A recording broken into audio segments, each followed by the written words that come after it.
Всем привет. Вчера мне комментарий прилетает. Проживание Таро придумал вот такая вот девочка и так далее. Там посмотрел такой, нашел, такой смотрю, 3 года назад. Ладно, думаю, люди бывают разные, да, там загуглили и так далее. Проживание арканов изобретено. Оно в 90-х примерно начало быть популярным, а изобретено в конце... Я загуглил, в конце 18 века вроде как эзотерическая практика.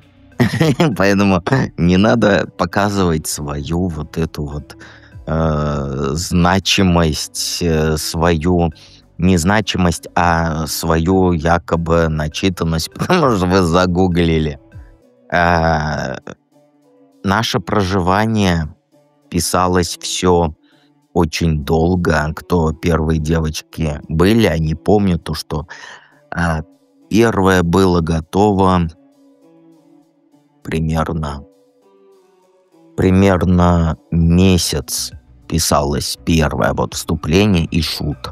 Вот это готовилось месяц. А по поводу проживания не изобретено оно кем-то недавно. Это, знаете, это такой бред. И скажу сразу, у каждого, потому что есть проживание, у каждого оно свое. На момент, когда мы делали вот это проживание старших арканов, потому что у всех в 20 веке только старшие были. А мы первые сделали младший. Ни у кого не было проживания младших арканов. Никогда. Вообще никак. Это был путь героя. Старшие арканы. Но у каждого, кто говорит ко мне в проживание идите, оно у каждого свое. Абсолютно не похоже друг на друга. Сначала это была эзотерическая практика там в 20 веке, в 19 веке просто, как сказать, проживание арканов, проживание энергии, вот это вот все. Но с психологией мы сделали первыми. Это 100%, потому что мы изучали, чтобы никого случайно не скопировать, вообще никого не нашли. Старшие арканы были, но там больше про магию, про энергию.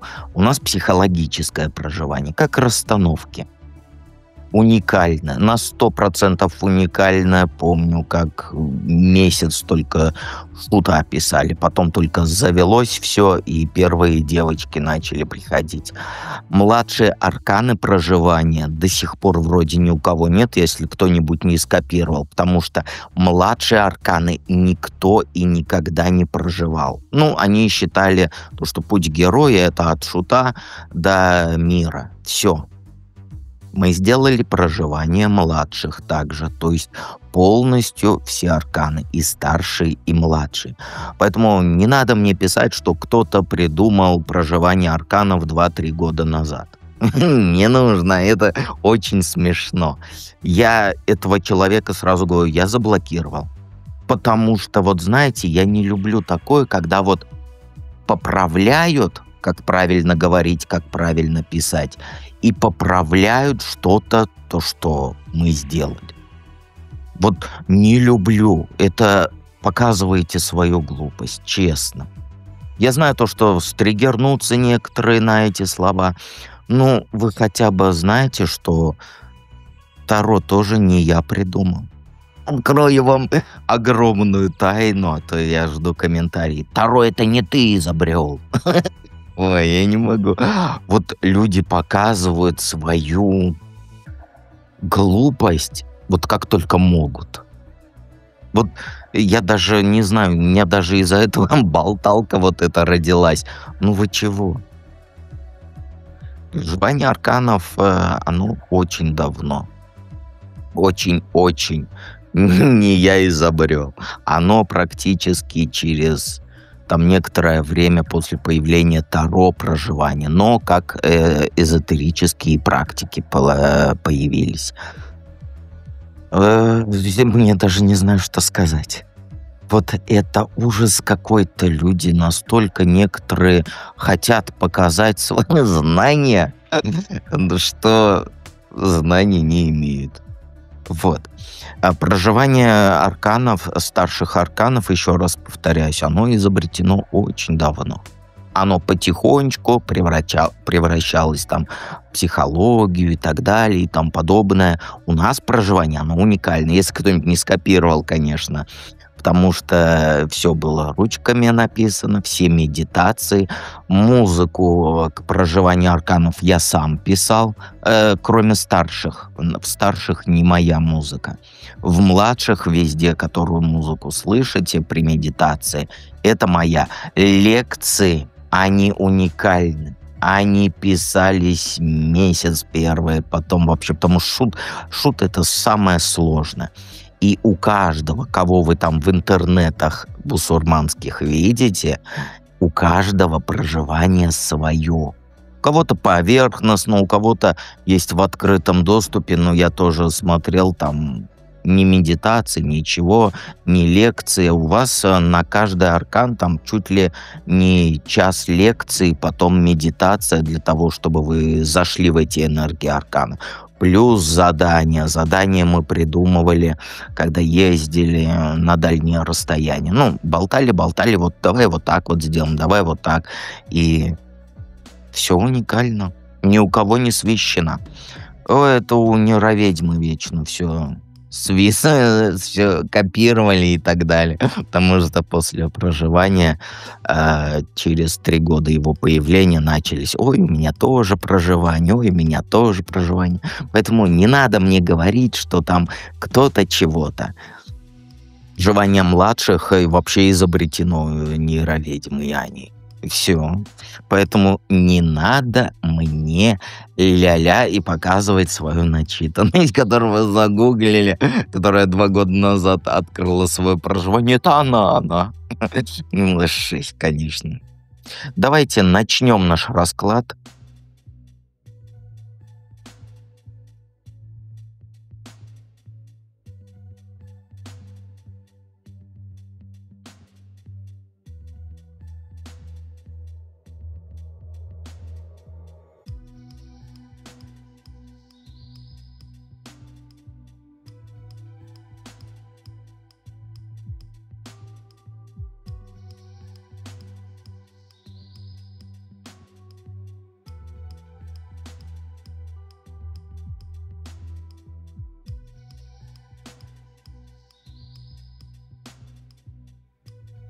Единички. Ну, маленькое счастье, прозрение, да, оно тоже счастье, сразу говорю. Сигнификация, что сейчас в жизни твоей происходит. Ну, знаешь, ты сейчас как угорелая носишься. Во что бы то ни стало, доказывая свою правоту. Тебе вот нужно всем и вся показать, кто тут главный. Ты вот на пустом месте лезешь в драку, цепляешься к людям по мелочам. У тебя сейчас период такой агрессии и напора. Правду матку ты режешь в лицо, не думая о последствиях. Ну, беда в этом есть. Вся эта энергия у тебя направлена не туда. Вместо того, чтобы добиваться реальных целей, ты просто силы тратишь там на бесполезные эти ссоры, перепалки, самоутверждение за чужой счет тоже у тебя. И тебя это выматывает. Но ты упрямо продолжаешь доказывать всем свою крутость, свою там незаменимость. И в то же время в твоей жизни появляется шанс начать что-то новое, конкретное, приземленное.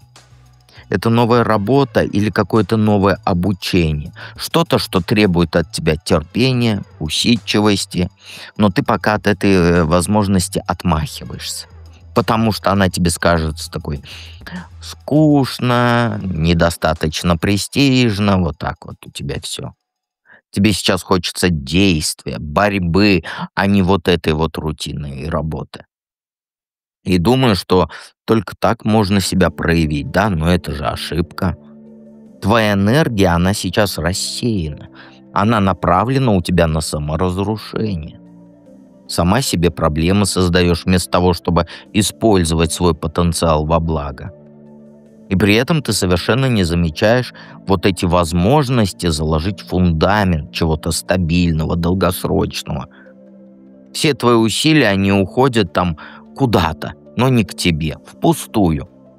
Потому что ты слишком занята тем, чтобы вот доказывать свою правоту, эго свое потешить.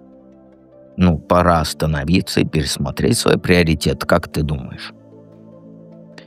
Какое счастье спешит? Ну, тут болезненный разрыв. Н- Но не в любви, а в иллюзиях.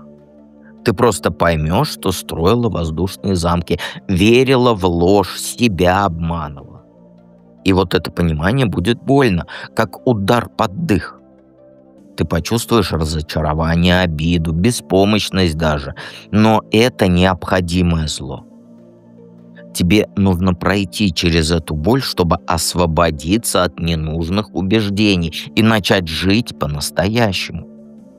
И вот сразу после вот этого удара ясность придет. Как будто вот пелена с глаз падет. И ты увидишь все таким, какой оно есть на самом деле. И возможность у тебя появится начать все с чистого листа. Избавиться от всего лишнего и сосредоточиться на том, что действительно важно. Это вот как операция. Больно, но жизненно необходимо. Ты увидишь всю правду.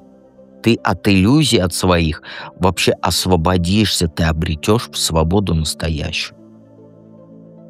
Но ты, конечно, должна быть готова к тому, что вот это потребует у тебя огромной силы воли. Тебе придется со своими страхами, как говорится, раз на раз.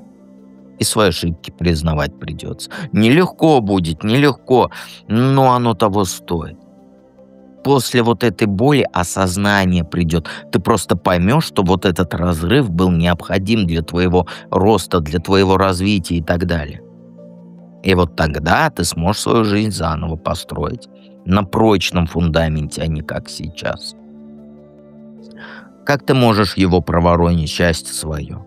Ну, своей гордостью и надменностью можешь все испортить. Тебе вот кажется, что ты умнее всех, лучше всех, никто не может тебе там помочь, потому что они ничего не знают. Ты отталкивать людей будешь, отказываться от поддержки и самой себе создавать препятствия этим. Короче, ты будешь вести себя как королева, считающая себя там выше остальных. Но это от тебя отпугнет тех, кто хочет тебе помочь. Тебе кажется, что вот там обращение за помощью — это слабость. Боишься показаться уязвимой, зависимой, поэтому ты будешь пытаться решить все проблемы самостоятельно, даже если это не в твоих силах. И это, конечно, приведет к тому, что ты просто утонешь в своих проблемах вот этих. И при этом ты будешь купаться в этом самолюбовании, наслаждаясь своей независимостью. Я одна, и мне так хорошо.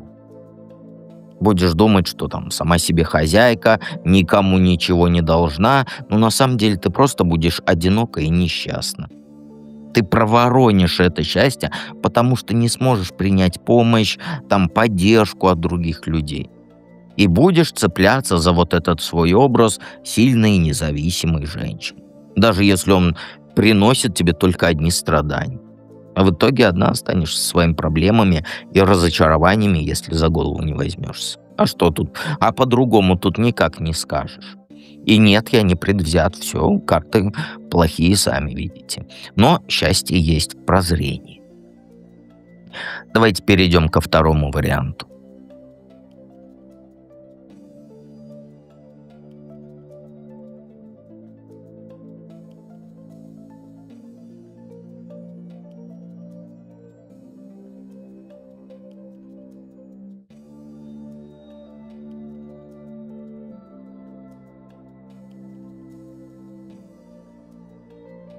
Двоечки у нас, как сказать, самонакручивают себя.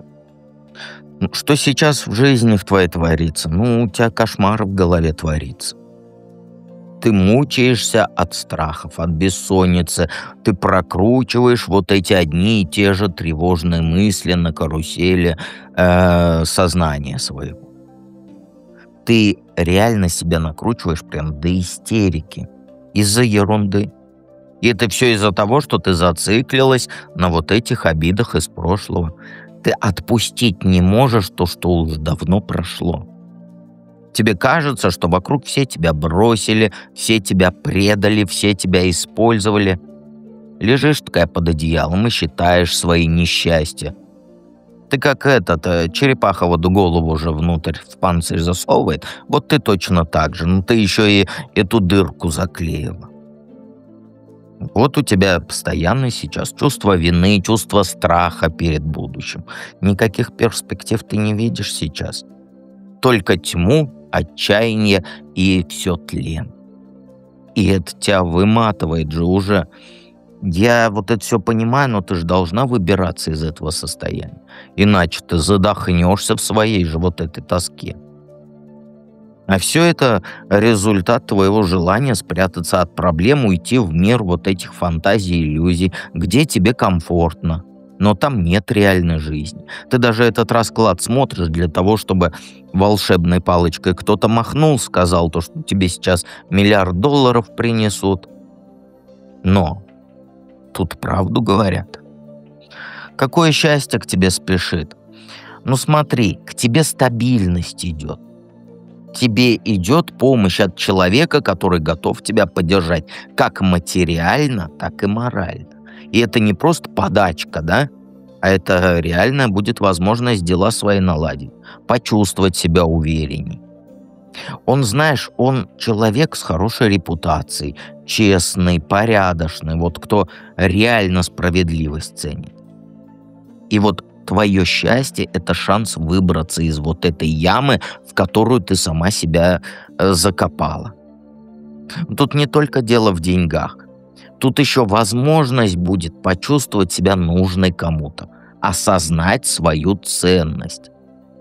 Тебе этот человек поможет разобраться вот с бардаком, который у тебя сейчас в жизни. Наведет там, поможет навести порядок в делах. Поможет принять правильные решения. И самое главное, это будет честно, это будет справедливо по отношению к тебе.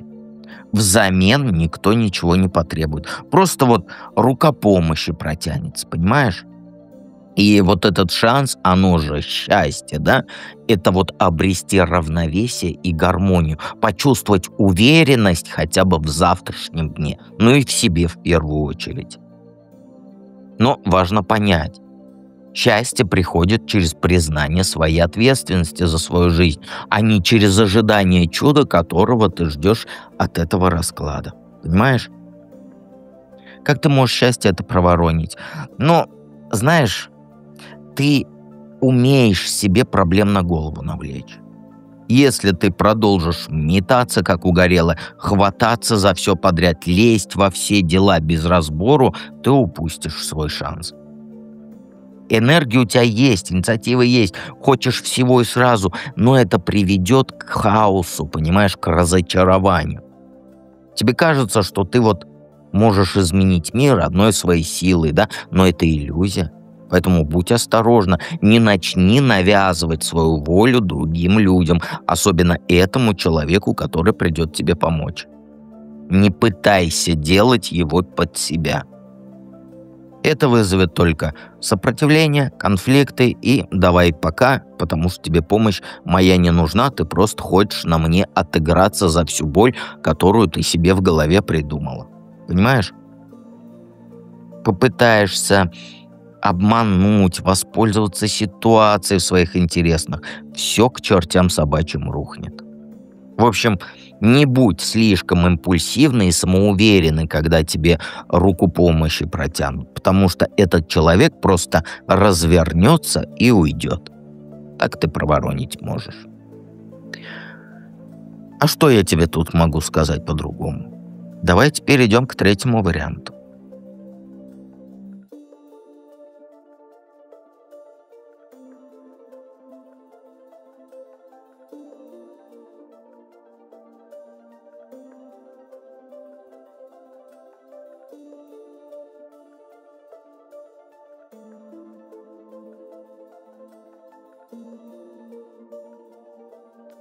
настроечки у нас так и сидят в золотой рутине. Что происходит в жизни? В рутине ты сидишь, но в комфортной рутине. Ты вроде бы вот всем довольна, дома еда есть, если мужик есть, мужик рядом, как говорится, работа не пыльная. Но вот эта твоя полная чаша, она тебя душит. Тебе вот кажется, что жизнь мимо проходит, что ты чего-то нового не получаешь. Все, как говорится, предсказуемо, все скучно. Ты чувствуешь себя вот как кошка в мешке. Вроде бы безопасно, но свободу хочется. И вот эта стабильность, она тебя немножко вниз тянет, как якорь. Ты уже привыкла к ней настолько, что ты даже не замечаешь, как угасает искорка в твоих глазах. Вот подойди к зеркалу, посмотри. Раньше глазки горели, а теперь просто смотрят. И по идее тебе кажется, что ты все делаешь правильно, что так и надо жить. Тихо, спокойно, без потрясений, но это ж самообман. Внутри-то ты чувствуешь вот это зреющее недовольство, которое рано или поздно наружу вырвется. Ты вроде бы, и не жалуешься на жизнь, но постоянно чувствуешь вот эту пустоту какую-то внутреннюю. Тебе вот кажется, что чего-то не хватает, да? Но ты понять не можешь, чего именно. И вот пытаешься сменить обстановку, да, там поездки, хобби, знакомств новые, но это какое-то вот временное облегчение только дает. Потому что проблема-то, она не во внешнем мире, а внутри тебя. Ты боишься перемен, ты из зоны комфорта боишься выйти. Ты боишься потерять то, что у тебя есть. Но вот эта стабильность — это только иллюзия. Жизнь, она же постоянно меняется, и если ты будешь цепляться за вот, как сказать, за прошлое, оно просто мимо пройдет тебя. Извиняюсь, что хрюкнул, я попробую это удалить. А какое счастье спешит? Страсть. Шанс на настоящую страсть. Новые впечатления, новый взрыв эмоций, новая любовь. Это связано будет вот с тем, что тебя зажигает внутри. То есть ты или делом займешься, который тебе реально нравится и принесет не только удовольствие, но и денежки. И вот тебе предстоит, знаешь, такой вот, как вот сказать, пушкинская осень. То есть период вдохновения к тебе придет. Идеи будут, как из рога изобилия, сыпаться. Но самое главное — встреча человека, который вот разделит твои вот эти увлечения, поддержит тебя, заставит сердечко твое чаще биться. Это не будет спокойная такая размеренная любовь.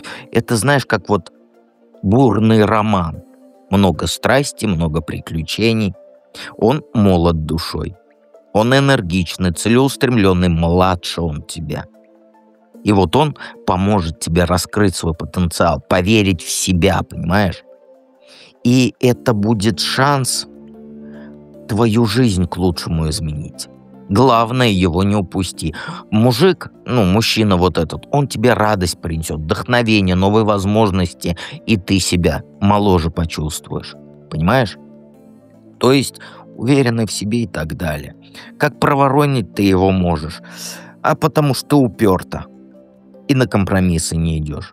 Тебе вот кажется, что только ты знаешь, как все правильно, и ты вот будешь отмахиваться от любых предложений. Начнешь спорить с ним по пустякам, свою правоту доказывать, даже когда это, совершенно ни к чему. В итоге оттолкнешь этого человека, который мог бы сделать тебя счастливой. То есть твоя гордость может сыграть с тобой злую шутку.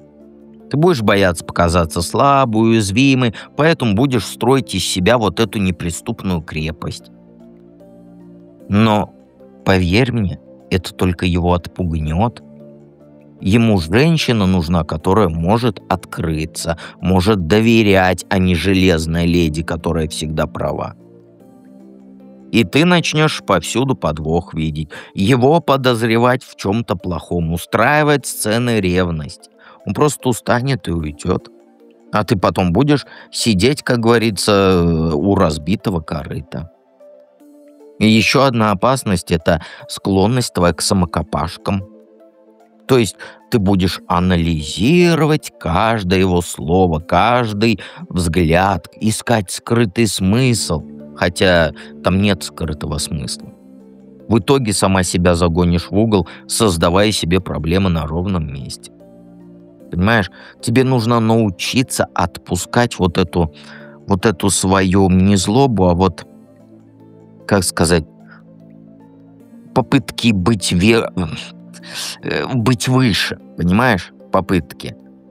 Да, он моложе тебя, но это не значит, что ты должна им управлять. Так ведь? Просто вот живи моментом и наслаждайся тем, что у тебя есть. Понимаешь? Тут больше мне нечего сказать. Твой вот этот вот плохой характер может стать камнем преткновения. И всегда помните, что я с вами рядом.